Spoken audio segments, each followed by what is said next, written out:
Brown beef with potatoes like you've never seen before. To start today's recipe, we will add 5 potatoes already peeled in a saucepan. Then we will add water until the potatoes are covered. I will also add a teaspoon of salt and then mix. Ideal is to cook for 20 minutes and then reserve.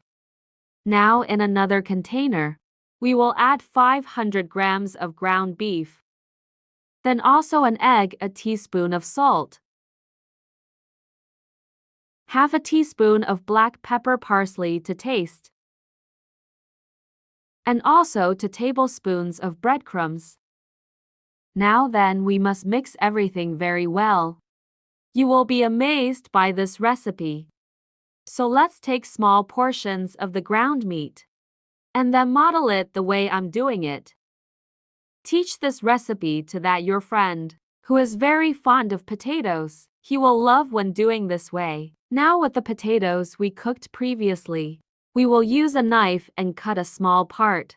Then with a spoon, we will remove a quantity from the inside so we can fill the potatoes with the other ingredients. In another container, we will then add olive oil. Then we will use a brush and spread throughout the container. Now let's add all the potatoes, leaving a small space on them.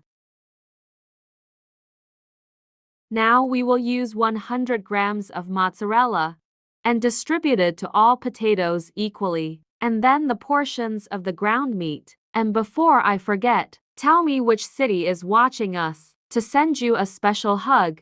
Today's hug goes to Irina Gutierrez from Venezuela. I'm glad you're enjoying our recipes. To finish, we will add a small amount of olive oil over the recipe, and then mozzarella to taste. I'll add more because I like cheese. Then we will take the recipe to the oven at 356 degrees Fahrenheit for 40 minutes. And our recipe was ready. Look how delicious it was. To bring more flavor, I will add a small amount of parsley on top. I'm sure you will be impressed with the result of this recipe and will become routine in your home. Tell me what you thought and what you had done at your house. Thank you for watching this video so far. See you in the next video. Bye.